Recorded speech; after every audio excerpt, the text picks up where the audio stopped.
ಶ್ರೀ ಗುರುಭ್ಯೋ ನಮಃ. ಕ್ಷೇತ್ರಸ್ವಾಮಿನಿಯಾದ ಮಹಿಷಮರ್ದಿನಿಯನ್ನು ವಂದಿಸಿ ವೇದಿಕೆಯ ಮೇಲಿರುವಂತಹ ಪೂಜ್ಯ ಅಥಮಾರು ಶ್ರೀಪಾದರಾದ ಶ್ರೀ ಶ್ರೀ ಈಶಪ್ರೇತೀರ್ಥ ಶ್ರೀಪಾದರನ್ನು ವಂದಿಸಿ ವೇದಿಕೆಯ ಮೇಲಿರುವಂತಹ ಎಲ್ಲ ಗಣ್ಯರೇ, ಮುಂಭಾಗದಲ್ಲಿ ಇರುವಂತಹ ಎಲ್ಲ ಹಿರಿಯರೇ, ಸಜ್ಜನರೇ,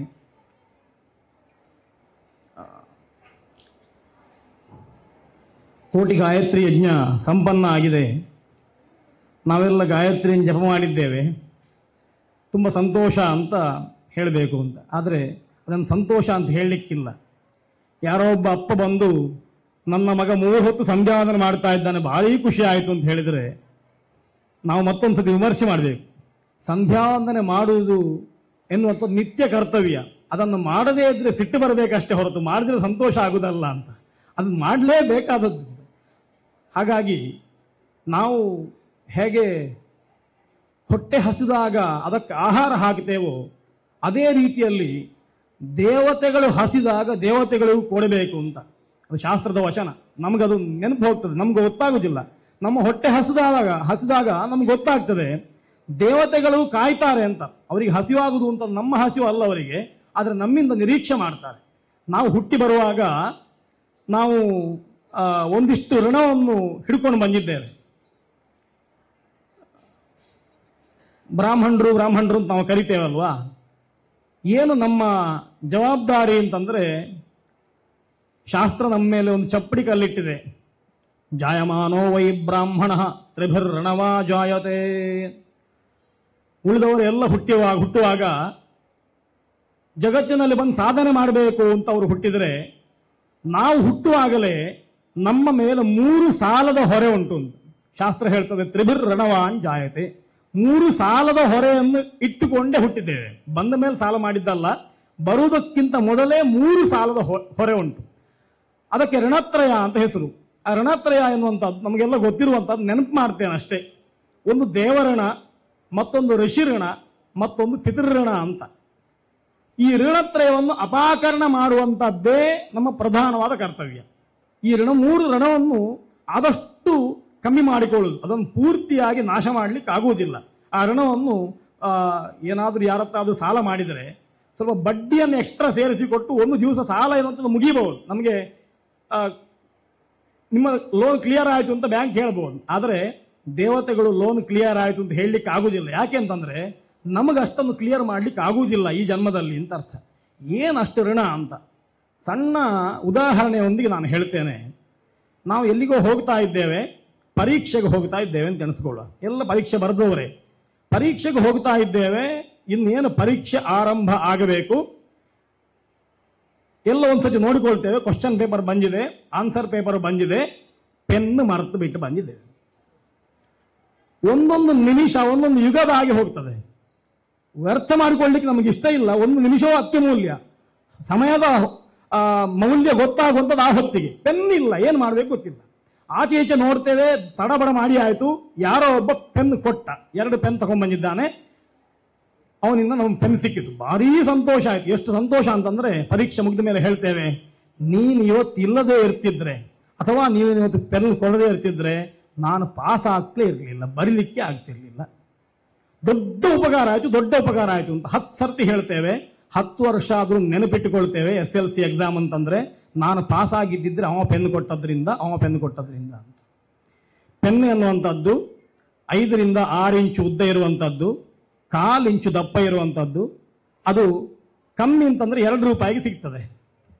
ಅಂತ ಒಂದು ವಸ್ತುವನ್ನು ಆ ಹೊತ್ತಿಗೆ ಕೊಟ್ಟವನನ್ನು 10 ವರ್ಷ ಆದ್ರೂ ನೆನಪಿಟ್ಟುಕೊಳ್ತೇವೆ. 5.5 ಅಡಿ ಎತ್ತರದ ದೇಹ, 1.5 ಅಡಿ ದಪ್ಪ ಉಂಟು, 1-2 ಅಡಿ ಅಗಲವೂ ಇರಬಹುದು. ಅಂತಹ ದೇಹವನ್ನು ನಮಗೆ ಕೊಟ್ಟು ಸಾಧನೆ ಮಾಡು ಮಾಡು ಮಾಡು ಅಂತ ಹೇಳಿದವರು 3 ಜನ. ಒಂದು ದೇವರು, ಮತ್ತೊಂದು ಋಷಿಗಳು, ಮತ್ತೊಂದು ಸಾಕ್ಷಾತ್ತಾಗಿ ಈ ದೇಹವನ್ನು ನಮಗೆ ಕೊಟ್ಟ ನಮ್ಮ ತಂದೆ ತಾಯಿಗಳು. ಈ 3 ಜನ ಕೊಟ್ಟ ಋಣ ಎಷ್ಟು ದೊಡ್ಡದು. ಅವರನ್ನು ಒಂದು ದಿವಸವೂ ಸರಿಯಾಗಿ ನೆನಪು ಮಾಡಿಕೊಳ್ಳೋದಿಲ್ಲ. ಅವರನ್ನು ನೆನಪು ಮಾಡುವಾಗ ನಮ್ಮ ಫೋನ್ ಬರ್ತದೆ. ಇವತ್ತು ನಮ್ಮ ದೊಡ್ಡ ಶತ್ರು ಯಾವುದು ಅಂತಂದ್ರೆ ಕೈಯಲ್ಲಿರುವಂತ ಮೊಬೈಲ್ ಫೋನ್. ಲ್ಯಾಂಡ್ ಫೋನ್ ಆಗಿದ್ರೆ ಅದು ಒಂದು ಕಡೆ ಇರ್ತಿತ್ತು, ಇದು ನಮ್ಮ ನಿದ್ದಲ್ಲಿ ಬಿಡುವುದಿಲ್ಲ, ಬಂದು ಹೋದಲ್ಲಿಗೆ ಬರ್ತದೆ. ಅದಕ್ಕೆ ದಾಸರಾಗಿ ಎಲ್ಲವನ್ನೂ ಕಳ್ಕೊಂಡಿದ್ದೇವೆ. ಯಾವ ಹೊತ್ತಿಗೂ ಅದು ಇಲ್ಲದಿದ್ರೆ ಆಗುವುದಿಲ್ಲ.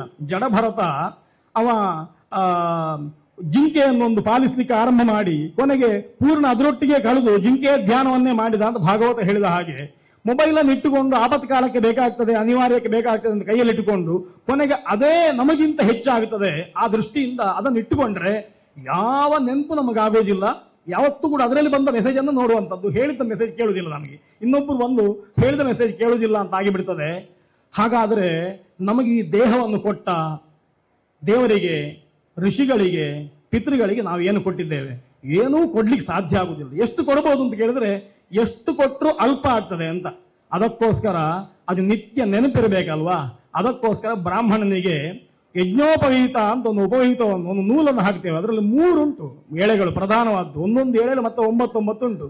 ಅದನ್ನು ಹಾಕಿ ನೀನು ಈ 3 ರಣಗಳಿಂದ ಯಾವತ್ತೂ ಬದ್ಧನಾಗಿ ಇರುವವ, ಇದರಿಂದ ಕಳಚಿಕೊಳ್ಳುವುದು ಹೇಗೆ ಅಂತ ನೀನು ಆಲೋಚನೆ ಮಾಡಬೇಕು ಅಂತ. ಕಳಚಿಕೊಳ್ಳುವುದು ಅಂತಂದ್ರೆ ಸನ್ಯಾಸವನ್ನು ಸ್ವೀಕಾರ ಮಾಡುದು. ಯಜ್ಞೋಪವೀತ ತ್ಯಾಗ ಅಂತ ಒಂದಿದ್ರೆ ಅದು ಸನ್ಯಾಸಾಶ್ರಮ ಸ್ವೀಕಾರ ಮಾಡುವಾಗ ಮಾತ್ರ. ಗೃಹಸ್ಥನಿಗೆ ಯಜ್ಞೋಪವೀತ ತ್ಯಾಗ ಇಲ್ಲ. ಯಜ್ಞೋಪವೀತವನ್ನು ಗೃಹಸ್ಥ ತ್ಯಾಗ ಮಾಡುವುದು ಯಾವಾಗ ಅಂತಂದ್ರೆ ಕ್ರಮ ಸನ್ಯಾಸ ಅಂತ. ಎಲ್ಲ ಯಜ್ಞಗಳನ್ನು ಮುಗಿಸಿದ ಮೇಲೆ ಕೊನೆಗೆ ಆತ ಗಾರ್ಹಸ್ಥ್ಯವನ್ನು ಮುಗಿಸಿ ವಾನಪ್ರಸ್ಥನಾಗಿ ಮತ್ತೆ ಸನ್ಯಾಸವನ್ನು ಸ್ವೀಕಾರ ಮಾಡ್ಲಿಕ್ಕೆ ಉಂಟು. ಅದಕ್ಕೆ ಕ್ರಮ ಸನ್ಯಾಸ ಅಂತ ಹೆಸರು. ಆ ಕ್ರಮ ಸನ್ಯಾಸಕ್ಕಾಗುವಾಗ ಯಜ್ಞೋಪವೀತವನ್ನು ಬಿಡ್ಲಿಕ್ಕೆ, ಅಲ್ಲಿವರೆಗೆ ಅದನ್ನು ಬಿಡ್ಲಿಕ್ಕಿಲ್ಲ. ಯಾವ ಗಳಿಗೆಯಲ್ಲಿ ಅಪ್ಪ ಹಾಕಿದ್ರು ಅದನ್ನು ಆಮೇಲೆ ಅದನ್ನು ತೆಗಿಲಿಕ್ಕಿಲ್ಲ. ಮತ್ತೆ ಪುನಃ ಹಾಕ್ತಾ ಇರುವುದಷ್ಟೇ. ಒಂದು ಹಾಕಿದ್ಮೇಲೆ ಮತ್ತೊಂದು ತೆಗಿಬಹುದು, ಜೀರ್ಣೋಪವೀತ. ಆದರೆ ಅದನ್ನು ಯಾವತ್ತೂ ಹಾಕ್ತಾ ಇರಬೇಕು. ಹಾಕಲು ಉದ್ದೇಶ ಏನು ಅಂತಂದ್ರೆ ಈ 3 ಎಳೆ ಉಂಟಲ್ಲ, 3 ಋಣಗಳನ್ನು ಸೂಚಿಸ್ತಾ ಇರ್ತದೆ. ದೇವಋಣ, ಪಿತೃಋಣ, ಋಷಿಋಣ ಅಂತ. ಅದಕ್ಕೋಸ್ಕರ ಆ 3 ಕರ್ಮವನ್ನು ಮಾಡುವುದು ಹೇಗೆ, ಅದನ್ನು ಪರಿಹಾರ ಮಾಡಿಕೊಳ್ಳುವುದು ಹೇಗೆ ಅಂತಂದ್ರೆ ಅದಕ್ಕೂ ಶಾಸ್ತ್ರವೇ ಹೇಳ್ತದೆ. ಯಜ್ಞೇನ ದೇವೇಭ್ಯ. ದೇವರ ಋಣವನ್ನು ಪರಿಹಾರ ಮಾಡಿಕೊಳ್ಬೇಕು ಅಂತಂದ್ರೆ ಏನು ಕಷ್ಟ ಇಲ್ಲ. ಯಜ್ಞ ಮಾಡಿದ್ರಿಂದ ದೇವರ ಋಣವನ್ನು ಪರಿಹಾರ ಮಾಡಿಕೊಳ್ಳಿಕ್ಕೆ ಆಗ್ತದೆ. ದೇವತೆಗಳಿಗೆ ಹವಿಸ್ಸು ಕೊಡಿ, ನಿತ್ಯ ಯಜ್ಞ ಮಾಡಿ. ಪ್ರತಿನಿತ್ಯ ಬ್ರಾಹ್ಮಣನಾದವ ನಿತ್ಯ ಯಜ್ಞ ಮಾಡಬೇಕು. ನಿತ್ಯ ಹೇಗೆ ಮಾಡುದು? ಒಂದ್ಸತಿ ಇಂಥ ಯಜ್ಞ ನೋಡಿದ್ರೆ ಸಾಕಾಗುದಿಲ್ವ ಕೇಳಿದ್ರೆ ಇಲ್ಲ, ನಿತ್ಯ ಯಜ್ಞ ಮಾಡಬೇಕು. ಯಾವ ಯಜ್ಞ ಅಂತಂದ್ರೆ ನಮಗೆ ಸತ್ಯ ಹೇಳಬೇಕಾದ್ರೆ ಉಳಿದವರಿಗೆ ಅಡಿಗೆ ಮಾಡಿಸಿದ ಊಟ ಮಾಡಬಹುದು, ಕೈ ಮುಗಿದ್ರೆ ಸಾಕು ದೇವರಿಗೆ. ನಮಗೆ ಹಾಗೆ ಊಟ ಮಾಡ್ಲಿಕ್ಕಿಲ್ಲ. ನಾವು ಎಲ್ಲಿಯಾದ್ರೂ ಅಡಿಗೆ ಮಾಡಿದೆವು ಅಂತಂದ್ರೆ ದೇವತೆಗಳಿಗೆ ವೈಶ್ವದೇವ ಎನ್ನುವ ಯಜ್ಞವನ್ನು ಮಾಡದೆ ನಮಗೆ ತಿನ್ಲಿಕ್ಕಿಲ್ಲ, ಅಧಿಕಾರ ಇಲ್ಲ. ನಾವು ತಿಂತೇವೆ ಬೇರೆ ವಿಷಯ, ತಿನ್ಲಿಕ್ಕೆ ಯಥಾರ್ಥವಾಗಿ ಅಧಿಕಾರ ಇಲ್ಲ ಅಂತ ಅರ್ಥ. ಹಾಗಾಗಿ ನಿತ್ಯ ಯಜ್ಞ ಆಗಬೇಕು. ನಿತ್ಯ ಊಟ ಮಾಡ್ತೇವೆ ಅಂತಂದ್ರೆ ನಿತ್ಯ ಯಜ್ಞ ಆಗಬೇಕು. ಊಟ ಮಾಡುವುದಿಲ್ಲ ಅಂತಂದ್ರೆ ಅವತ್ತು ಯಜ್ಞ ಇಲ್ಲ ಬೇಕಾದ್ರೆ. ಹಾಗಾಗಿ ಯಾವತ್ತು ನಮ್ಮ ಒಲೆಯಲ್ಲಿ ಬೆಂಕಿ ಉರಿತದೋ ಆ ಒಲೆಯಲ್ಲಿ ವೈಶ್ವದೇವ ಆಗಬೇಕು. ಹಾಗೆ ಬ್ರಾಹ್ಮಣ ಊಟ ಮಾಡಬೇಕಾದ್ರೆ ವೈಶ್ವದೇವ ಆಗಲೇಬೇಕು. ಹಾಗಾಗಿ ಯಜ್ಞವನ್ನು ತಪ್ಪಿಸಿಕೊಳ್ಳಿಕ್ಕೆ ಆಗುವುದಿಲ್ಲ. ಜಪವೂ ಯಜ್ಞವೇ, ಸ್ವಾಧ್ಯಾಯವೂ ಯಜ್ಞವೇ, ಔಪಾಸನ. ಬ್ರಾಹ್ಮಣನಿಗೆ ಉಪನಯನ ಆದಾಗ ಉಪವೀತ ಹಾಕಿದ ಹಾಗೆ ಮದುವೆ ಆದಾಗ ಅಗ್ನಿಯನ್ನು ಕೊಡ್ತಾರೆ, ಅವನಿಗೆ ಅಗ್ನಿ ಸಿದ್ಧಿ ಆಗ್ತದೆ. ಆ ಅಗ್ನಿಯನ್ನು ಪೂರ್ಣ ಜೀವಮಾನ ಎಲ್ಲಿವರೆಗೆ ಅಂತಂದ್ರೆ ಕೊನೆಗೆ ಆ ವ್ಯಕ್ತಿ ಮೃತನಾದಾಗ ಅವನನ್ನು ಸುಡುವುದು ಅದೇ ಅಗ್ನಿಯಿಂದ. ಯಾವ ಅಗ್ನಿಯನ್ನು ವಿವಾಹದ ಮಂಗಲ ವೇದಿಕೆಯಲ್ಲಿ ಹೆಂಡತಿಯ ತಾಯಿ ತಂದು ಕೊಡ್ತಾಳೋ ಅಲ್ಲಿಂದ ಆ ಅಗ್ನಿ ಆರಂಭ ಆಗ್ತದೆ. ಆ ಅಗ್ನಿಯನ್ನು ಪರಿಗ್ರಹ ಮಾಡಿದ ಹುಡುಗಿಯ ಒಟ್ಟಿಗೆ ಬೆಂಕಿಯನ್ನು ಪರಿಗ್ರಹ ಮಾಡಿ ಆಯಿತು. ನಾವೆಲ್ಲ ವಿವಾಹ ಅಂತಂದ್ರೆ ಹೆಂಡತಿಯನ್ನು ಮಾತ್ರ ಪರಿಗ್ರಹ ಮಾಡುವುದು ನೆನೆಸಿಕೊಂಡಿದ್ದೇವೆ. ಪಾಣಿಗ್ರಹಣ ಮಾತ್ರ ಅಲ್ಲ, ಅಗ್ನಿಯನ್ನು ಪರಿಗ್ರಹ ಮಾಡುವುದು ಅವತ್ತೇ ಬ್ರಾಹ್ಮಣನಾದವ. ಹಾಗಾಗಿ ಅಗ್ನಿಯನ್ನು ಸ್ವೀಕಾರ ಮಾಡಿ ಆ ಅಗ್ನಿಯನ್ನು ಯಾವ ಜೀವ ರಕ್ಷಣೆ ಮಾಡಬೇಕು, ಹೆಂಡತಿಯನ್ನು ರಕ್ಷಣೆ ಮಾಡಿದ ಹಾಗೆ ಯಾವ ಜೀವ ಅಗ್ನಿಯನ್ನು ರಕ್ಷಣೆ ಮಾಡಬೇಕು, ಆರ್ಲಿಕ್ಕೆ ಬಿಡಬಾರ್ದು. ನಮಗೆ ಕಷ್ಟ ಆಗ್ತದೆ ಆರ್ಲಿಕ್ಕೆ ಬಿಡಬಾರ್ದು ಅಂತಂದ್ರೆ ಹೇಗೆ ಅಂತಂದ್ರೆ ಅದಕ್ಕೋಸ್ಕರ 4 ದಿವಸ ಅಜಸ್ರ ರಕ್ಷಣೆ ಮಾಡುವುದು, ಆಮೇಲೆ ಸಮಾರೋಪಣೆ ಮಾಡುವುದು ಅಂತ ಒಂದು ಪಕ್ಷ ಬಂತು. ಸಮಿತಿಯಲ್ಲಿ ಸಮಾರೋಪಣೆ ಮಾಡಿ ನಿತ್ಯ ಉಪಾಸನೆಗಾಗುವಾಗ ಹಾಕಿ ಬೆಳಿಗ್ಗೆ ಸಂಜೆ 2 ಹೊತ್ತು ಉಪಾಸನೆ ಆಗಬೇಕು. ಬ್ರಾಹ್ಮಣನ ಕರ್ತವ್ಯ ಅದು. 2 ಹೊತ್ತು ಉಪಾಸನೆ ಮಾಡ್ಲಿಕ್ಕೆ ಕಷ್ಟ ಆಗ್ತದೆ. ಬೆಳಿಗ್ಗೆದ್ದನ್ನು ಸಾಯಂಕಾಲದನ್ನು ಒಟ್ಟಿಗೆ ಸೇರಿಸಿ ಮಾಡುವ ಅಂತ ಉಪಾಸನೆಯನ್ನು 1 ಹೊತ್ತು ಮಾಡುವ ವ್ಯವಸ್ಥೆ ಶುರುವಾಯಿತು. ಒಂದೇ ಹೊತ್ತು ಉಪಾಸನೆ ಅಂತ. ಈ ರೀತಿ ಈಗ ಅದು ಬಿಟ್ಟು ಹೋಯಿತು. ಹೀಗೆ ಯಜ್ಞವನ್ನು ಮಾಡಬೇಕು ಅಂತ, ನಿತ್ಯ ಯಜ್ಞ ಮಾಡಬೇಕು ಅಂತ ಶ್ರುತಿ ನಮಗೆ ಉಪದೇಶ ಹೇಳಿ ಹೀಗೆ ಯಜ್ಞ ಮಾಡಿದರೆ ಸಾಯಂಪ್ರಾತರ ಉಪಾಸನ, ವೈಶ್ವದೇವ, ಪಂಚಮಹಾಯಜ್ಞಗಳು ಅದರ ಅಂಗವಾಗಿ ವೈಶ್ವದೇವವು ಬರುವಂತಹದ್ದು. ಅದು ದೇವಯಜ್ಞ, ಅದು ಬ್ರಹ್ಮಯಜ್ಞ ಅಂತ ಕರೀತೇವೆ. ಅದೇ ರೀತಿಯಲ್ಲಿ ಪಿತೃಯಜ್ಞ ಎನ್ನುವಂಥದ್ದು, ಅದೇ ರೀತಿಯಲ್ಲಿ ಅತಿಥಿಗಳಿಗೆ ಕೊಡುವಂತಹದ್ದು ಮನುಷ್ಯ ಯಜ್ಞ, ಅದೇ ರೀತಿಯಲ್ಲಿ ಭೂತಯಜ್ಞ, ಪಿತೃಯಜ್ಞ. ಇಷ್ಟು 5 ಯಜ್ಞಗಳನ್ನು ನಿತ್ಯ ಮಾಡಬೇಕು ಅಂತ ಅರ್ಥ. ಹಾಗಾಗಿ ಯಜ್ಞವಾನ್ ಬ್ರಾಹ್ಮಣ. ಆ ಯಜ್ಞವನ್ನು ಮಾಡ್ಲಿಕ್ಕೋಸ್ಕರ ಹಾಕಿಕೊಂಡ ನೂಲಿಗೆ ಯಜ್ಞೋಪವೀತ ಅಂತ ಹೆಸರು. ಯಜ್ಞೋಪವೀತವನ್ನು ಹಾಕೊಂಡು ಯಜ್ಞ ಮಾಡದೇ ಇದ್ರೆ ಯಾವ ಫಲವೂ ಇಲ್ಲ ಹೇಗೋ ಹಾಗೆ ಯಜ್ಞೋಪವೀತ ಹಾಕೊಂಡು ಯಜ್ಞ ಮಾಡದೇ ಇದ್ರೂ ಒಂದು ವ್ಯವಸ್ಥೆ, ಯಜ್ಞವನ್ನು ಮಾಡಿ ಯಜ್ಞೋಪವೀತ ಹಾಕೊಳ್ಳದೆ ಇದ್ರು ಅದೇ ನಾವು ಹಾಗೆ ಹೇಳ್ತೇವೆ. ಯಜ್ಞೋಪವೀತ ಹಾಕೊಳ್ಳದಿದ್ರೆ ಅವ ಯಜ್ಞ ಮಾಡ್ಲಿಕ್ಕಿಲ್ಲ ಅಂತ ಗಲಾಟೆ ಮಾಡ್ತೇವೆ. ಯಜ್ಞೋಪವೀತ ಹಾಕೊಂಡಿದ್ದಿ ಯಜ್ಞ ಮಾಡಲೇಬೇಕು ಅಂತ ಹೇಳುವುದೇ ಇಲ್ಲ, ಅದು ಹೇಳಬೇಕಲ್ವಾ. ಯಜ್ಞೋಪವೀತವ ಯಜ್ಞ ಮಾಡಬಾರದು ಅಂತ ಹೇಗೆ ನಿಷೇಧ ಮಾಡ್ತೇವೋ ಅದೇ ರೀತಿ ವಿಧಿಯನ್ನು ಮಾಡಬೇಕು. ಯಜ್ಞೋಪವೀತ ಹಾಕೊಂಡದ್ರಿಂದ ಯಜ್ಞ ಮಾಡಲೇಬೇಕು, ಯಜ್ಞ ಮಾಡದೆ ಊಟ ಮಾಡಬಾರದು ಅಂತ ಒಂದು ಯಜ್ಞ ಆದ್ರೂ ಮಾಡಬೇಕು. ಹೀಗೆ ಯಜ್ಞೋಪವೀತಕ್ಕೆ ಸಾರ್ಥಕ್ಯ. ಆ ಯಜ್ಞೋಪವೀತನ 3 ರೀತಿಯಲ್ಲಿ ಉಪಯೋಗ ಮಾಡ್ಲಿಕ್ಕೆ ಬರ್ತದೆ. ಹಿಂದಿನವ್ರ ಕೇಳಿದ್ರೆ 3 ರೀತಿ ಉಪಯೋಗ ಹೇಗೆ ಅಂತಂದ್ರೆ, ಬೆನ್ನು ಕೆರ್ಕೊಳ್ಳಿಕ್ಕೆ, ಬಿಗದ ಕೈ ಹಾಕಲಿಕ್ಕೆ, ಪಕ್ಕ ಯಾರಿಗಾದ್ರೂ ಯಜ್ಞೋಪವೀತ ಕೊಡ್ಲಿಕ್ಕೆ ಅಂತ ಹೇಳ್ತಾರೆ. ಅದಲ್ಲ. ಯಜ್ಞೋಪವೀತದ 3 ರೀತಿಯ ಉಪಯೋಗ ಹೇಗೆ ಅಂತಂದ್ರೆ, ಯಜ್ಞೋಪವೀತವನ್ನು ನೇರವಾಗಿ ಮಾಲಾಕಾರವಾಗಿ ಧಾರಣೆ ಮಾಡುವುದು, ಅದು ಋಷಿಗಳ ಪೂಜನೆಗೋಸ್ಕರ. ಅದಕ್ಕೆ ನಿವೀತಿ ಅಂತ ಹೆಸರು, ಸಂವೀತ ಅಂತ ವೇದ ಕರೀತದೆ. ಉಪವೀತಂ ಮಾನುಷ, ಅದು ಮಾನುಷ ದೈವ, ಪ್ರಾಚೀನಾವೀತ ಪೈತೃಕ, ಸಂವೀತಂ ಮಾನುಷಂ ಅಂತ ಯಜುರ್ವೇದದ ಬ್ರಾಹ್ಮಣ ಹೇಳ್ತದೆ. ಯಜ್ಞೋಪವೀತವನ್ನು ಮಾಲಾಕಾರವಾಗಿ ಹಾಕೊಂಡ್ರೆ ಅದು ಮನುಷ್ಯರ ಕರ್ತವ್ಯವನ್ನು ಮಾಡಲಿಕ್ಕೆ, ವ್ಯವಹಾರ ಮಾಡಲಿಕ್ಕೆ ಮಾಲಾಕಾರ. ಹಳೆಯ ತಲೆಮಾರಿನ ಜನಗಳು ಏನಾದ್ರೂ ಕೃಷಿ ಕೆಲಸವನ್ನು ಮಾಡ್ಲಿಕ್ಕಿದ್ರೆ, ವ್ಯವಹಾರದ ಕೆಲಸ ಮಾಡ್ಲಿಕ್ಕಿದ್ರೆ ಮಾಲಾಕಾರವಾಗಿ ಯಜ್ಞೋಪವೀತವನ್ನು ಧಾರಣೆ ಮಾಡ್ಕೊಳ್ತಾ ಇದ್ರು. ಅದೇ ಆ ವ್ಯವಸ್ಥೆ ಇವತ್ತು ಶವವಹನ ಕಾಲದಲ್ಲಿ ಬಂದಿದೆ. ಅದು ವ್ಯವಹಾರ, ಅದು ಸಹಾಯ ಅಂತ ಅರ್ಥ. ಆ ಹೊತ್ತಿಗಾಗುವಾಗ ಮಾಲಾಕಾರವಾಗಿ ಹಾಕೊಳ್ಬೇಕು, ಉಪವೀತ ಹಾಕೊಳ್ಬಾರ್ದು, ಪ್ರಾಚೀನಾವಿತವೂ ಹಾಕೊಳ್ಳಿಕ್ಕಿಲ್ಲ, ಮಾಲಾಕಾರವಾಗಿ ಹಾಕೊಂಡು ವಹನ ಮಾಡಬೇಕು ಅಂತ ಇರುವಂಥದ್ದು. ಹಾಗೆ ಮನುಷ್ಯ ಕರ್ತವ್ಯಗಳಿಗೆ ಯಜ್ಞೋಪವೀತವನ್ನು ಮಾಲಾಕಾರವಾಗಿ ಹಾಕೊಳ್ಬೇಕು ಬ್ರಾಹ್ಮಣ. ದೇವರ ಕರ್ತವ್ಯಗಳನ್ನು ಮಾಡುವಾಗ ಅದನ್ನು ಎಡ ಹೆಗಲ ಮೇಲೆ ಧಾರಣೆ ಮಾಡಬೇಕು. ಅದಕ್ಕೆ ಉಪವೀತ ಅಂತ ಹೆಸರು, ಕನ್ಫ್ಯೂಸ್ ಮಾಡಿಕೊಳ್ಬೇಡಿ. ಎಡ ಹೆಗಲ ಮೇಲೆ ಉಪವೀತ ಧಾರಣೆ ಮಾಡಿದ್ರೆ ಅದನ್ನು ಬಲ ಅಂತ ಕರೆಯುವುದು, ಅಂದ್ರೆ ಬಲ ಬದಿಗೆ ಬರ್ತದೆ ಅಂತ ಅರ್ಥ. ಅದನ್ನು ನಾವು ಉಪವೀತ ಅಂತ ಕರೆಯುವುದು, ಉಪವೀತಿ ಅಂತ ಕರೆಯುತ್ತೇವೆ ಎಡ ಹೆಗಲ ಮೇಲೆ ಧಾರಣೆ ಮಾಡಿಕೊಂಡ್ರೆ.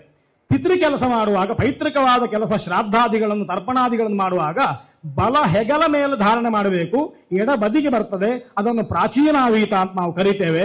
ಯಾರು ಅನ್ಯಥಾ ಭಾವಿಸಬೇಡಿ, ನಾನು ಕೇವಲ ನೆನಪು ಮಾಡ್ತಾ ಇದ್ದೇನೆ, ಉಪದೇಶ ಮಾಡ್ತಾ ಇಲ್ಲ. ಯಾಕೆಂದ್ರೆ ಉಪದೇಶ ಮಾಡುವ ವಿಷಯ ಅಲ್ಲ ಇದು, ಎಲ್ರಿಗೂ ಗೊತ್ತಿರಬೇಕಾದ ವಿಷಯ, ಆದ್ರಿಂದ ಹೇಳ್ತೇನೆ, ಮತ್ತೊಮ್ಮೆ ನೆನಪು ಮಾಡ್ತಾ ಇದ್ದೇನೆ.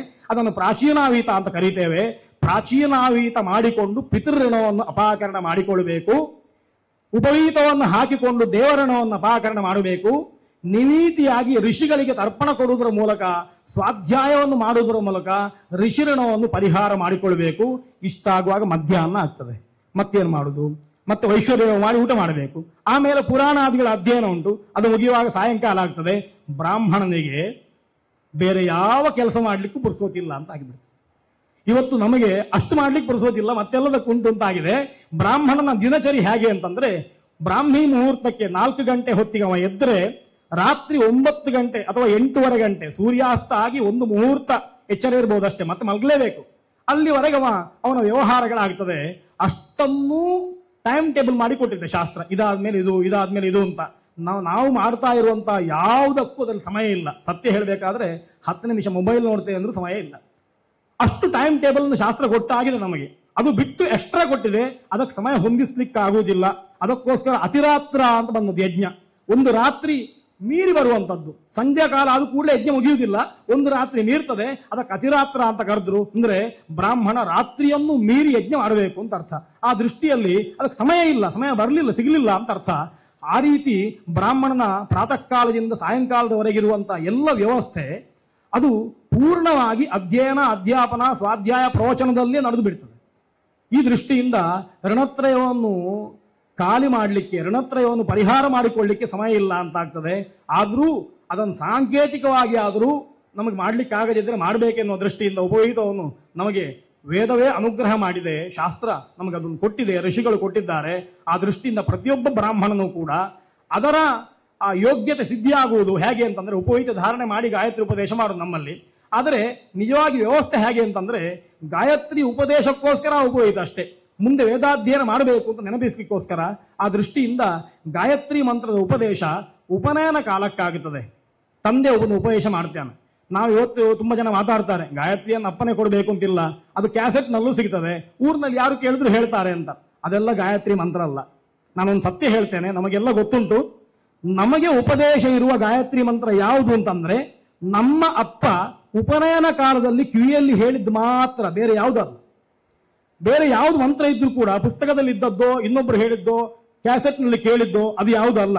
ಮಂತ್ರ ಎನ್ನುವಂಥದ್ದು ಉಪಾಸಕನಿಗೆ ಮಂತ್ರ ಯಾವುದು ಅಂತಂದ್ರೆ, ಉಪದೇಷ್ಟರಾದವ ಆ ಮುಹೂರ್ತದಲ್ಲಿ ಕಿವಿಯಲ್ಲಿ ಯಾವುದನ್ನು ಹೇಳ್ತಾನೋ ಅದನ್ನೇ ಮಂತ್ರ ಅಂತ ಉಪಾಸನೆ ಮಾಡಬೇಕಲ್ಲದೆ ಕೇಳಿದ್ದನ್ನಲ್ಲ. ಹಾಗಾಗಿ ಪುಸ್ತಕ ನೋಡಿ ಮಂತ್ರವನ್ನು ಕಲಿಯುವ, ಕ್ಯಾಸೆಟ್ ಹಾಕಿ ಮಂತ್ರವನ್ನು ಅಭ್ಯಾಸ ಮಾಡುವ ಪದ್ಧತಿ ನಮ್ಮಲ್ಲಿ ಇರಲಿಲ್ಲ. ಇವತ್ತು ಬರ್ತಾ ಉಂಟು, ಸಂತೋಷ. ಆದರೆ ಅದು ಪರ್ಯವಸಾನ ಆಗಬೇಕಾದ್ದು ಎಲ್ಲಿ ಅಂತಂದ್ರೆ ಗುರೂಪಸಕ್ತಿ ಮಾಡಿ ಮತ್ತೊಮ್ಮೆ ಗುರುಗಳ ಹತ್ರವೇ ಪಾಠ ಕೇಳುವುದರ ಮೂಲಕ ದೋಷಗಳನ್ನು ಪರಿಹಾರ ಮಾಡಿಕೊಂಡು ಅದನ್ನು ಮತ್ತಷ್ಟು ಶಾಸ್ತ್ರಬದ್ಧವಾಗಿ ಶುದ್ಧವಾಗಿ ಅಭ್ಯಾಸ ಮಾಡುವುದರಲ್ಲಿಯೇ ಮೊಬೈಲ್ನ ಆನ್ಲೈನ್ ಟೀಚಿಂಗ್ ಎನ್ನುವಂಥದ್ದು ಪರ್ಯವಸಾನ ಆಗಬೇಕು. ಅದನ್ನು ಬೇಡ ಅಂತ ಹೇಳ್ತಾ ಇಲ್ಲ. ಆದರೆ ಆನ್ಲೈನ್ನಲ್ಲಿ ವೇದ ಕಲಿಯುವಂಥದ್ದು, ಶಾಸ್ತ್ರ ಕಲಿಯುವಂಥದ್ದು ತಪ್ಪಲ್ಲ.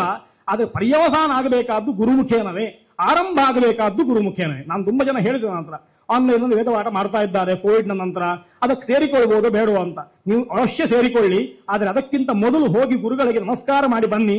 ಅವರ ಹತ್ರ ಒಂದು ಮಂತ್ರವನ್ನು ಒಂದು ಬಾರಿ ಮುಖತಃ ಪಾಠ ಕೇಳಿ, ಆಮೇಲೆ ಆನ್ಲೈನಲ್ಲಿ ಕೇಳಿ, ಮುಗಿದ ಮೇಲೆ ಮತ್ತೊಮ್ಮೆ ಹೋಗಿ ಆನ್ಲೈನ್ನಲ್ಲಿ ಕಲಿತ ಮಂತ್ರವನ್ನು ಒಪ್ಪಿಸಿ ಮತ್ತೊಮ್ಮೆ ಮಂಗಳ ಮಾಡಿಕೊಳ್ಳಿ.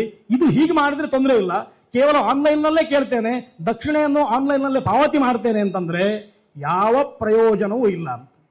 ಆ ದೃಷ್ಟಿಯಿಂದ ಬ್ರಾಹ್ಮಣನಾದವ ದೇವರಣವನ್ನು ಅಪಾಕರಣ ಮಾಡಲಿಕ್ಕೆ ನಿತ್ಯ ದೇವತೆಗಳ ಯಜ್ಞ ಮಾಡಬೇಕು. ದೇವತೆಗಳ ಯಜ್ಞ ಯಾವುದು ಅಂತಂದ್ರೆ, ನಮಗೆ ದೇವರು ಉಪದೇಶ ಮಾಡಿದ, ನಮಗೆ ಋಷಿಗಳು ಉಪದೇಶ ಮಾಡಿದ ಮಂತ್ರವನ್ನು, ದೇವರು ಉಪದೇಶ ಮಾಡಿದ್ದು ಅಂತ ಯಾಕೆ ಅಂತಂದ್ರೆ ಚತುರ್ಮುಖ ಬ್ರಹ್ಮನಿಗೆ ಸೃಷ್ಟಿ ಆರಂಭದಲ್ಲಿ ದೇವರೇ ಬ್ರಹ್ಮ ಉಪದೇಶ ಮಾಡಿದ್ದು, ಬೇರೆ ಯಾರಲ್ಲ. ಆ ದೃಷ್ಟಿಯಿಂದ ದೇವರೇ ಉಪದೇಶ ಮಾಡಿದ, ಋಷಿಗಳು ಉಪದೇಶ ಮಾಡಿದಂತಹ ಆ ಗಾಯತ್ರಿ ಮಂತ್ರವನ್ನು ಯಾವತ್ತೂ ಬಿಡಬಾರದು, ಅದನ್ನು ಜಪ ಮಾಡದೇ ಇರಬಾರದು. ಅದಕ್ಕೋಸ್ಕರ ಶಾಸ್ತ್ರ ಹೇಳ್ತದೆ, ಬೇರೆ ಮಂತ್ರಗಳನ್ನು ಕೋಟಿ ಜಪ ಮಾಡಿ, ಪುರಶ್ಚರಣೆ ಮಾಡಿ, ಹೋಮ ಮಾಡಿ ಪ್ರಯೋಜನ ಇಲ್ಲ. ಕುರಿಯಾತ್ ಅನ್ಯಂ ನವಾ ಕುರಿಯಾತ್ ಮೈತ್ರ ಬ್ರಾಹ್ಮಣ ಉಚ್ಯತೆ. ಇನ್ನೊಂದನ್ನು ಮಾಡಿ ಬಿಡಿ, ಗಾಯತ್ರಿ ಮಂತ್ರವನ್ನು ಬಿಡಬೇಡಿ. ಗಾಯತ್ರಿ ಮಂತ್ರದ ಮಾತ್ರದಿಂದಲೇ ಬ್ರಾಹ್ಮಣನಿಗೆ ಮೈತ್ರ ಅಂತ ಹೆಸರಾಗುವಂಥದ್ದು. ಬ್ರಾಹ್ಮಣನಿಗೆ ಮತ್ತೊಂದು ಹೆಸರು ಮೈತ್ರ ಅಂತುಂಟು. ಬ್ರಾಹ್ಮಣ ಬ್ರಾಹ್ಮಣ ಅಂತ ಕರೀತೇವಲ್ವಾ, ಅದನ್ನು ಸೂಕ್ಷ್ಮವಾಗಿ ಹೇಳಿಬಿಡ್ತೇನೆ. ಸಮಯ ಎಷ್ಟು ಅಂತ ಗೊತ್ತಿಲ್ಲ, ಮಾತಾಡ್ತಾ ಇದ್ದೇನೆ. ಬ್ರಾಹ್ಮಣನಿಗೆ 4 ಅವಸ್ಥೆ ಉಂಟು. ಮೊದಲನೆಯದ್ದು ಎಲ್ಲರ ಹಾಗೂ ಹುಟ್ಟುವಂಥದ್ದು, ಜಾತಸ್ಯ ಜಾತ ಮಾತ್ರೇಣ ಜಂತು ಅಂತ. ಅವ ಜಂತು ಅಂತ ಕರೆಯಲ್ಪಡ್ತಾನೆ, ಅಥವಾ ಎಲ್ಲ ಮನುಷ್ಯರ ಹಾಗೆ ಅವ ಹುಟ್ಟುತ್ತಾನೆ. ಆಮೇಲೆ ಮತ್ತೆ ಅವನಿಗೆ ಉಪನಯನ ಆಗ್ತದೆ. ಉಪನಯನ ಮಾಡುವಾಗ ಅವನಿಗೆ ದ್ವಿಜ ಅಂತ ಹೆಸರಾಗ್ತದೆ, ದ್ವಿಹಿ ಜಾಯತೆ ಅಂತ, ಮತ್ತೊಂದು ಸತಿ ಹುಟ್ಟುತ್ತಾನೆ ಅಂತ. ಹಾಗಾಗಿ ಹುಟ್ಟುವಾಗ ಜಂತುವಾಗಿ ಹುಟ್ಟುತ್ತಾನೆ, ಸಂಸ್ಕಾರ ದ್ವಿಜ ಉಚ್ಯತೆ. ಸಂಸ್ಕಾರ ಆದ್ಮೇಲೆ ಅವನಿಗೆ ದ್ವಿಜ ಅಂತ ಹೆಸರು. 2 ಬಾರಿ ಹುಟ್ಟುತ್ತಾನೆ ಅಂತ. 2 ಬಾರಿ ಹುಟ್ಟುತ್ತಾನೆ ಅಂತಂದ್ರೆ ಮನಸ್ಸಿನಲ್ಲಿ ಮತ್ತೊಂದು ಸತಿ ಆಲೋಚನೆ ಮಾಡಿಕೊಳ್ತಾನೆ.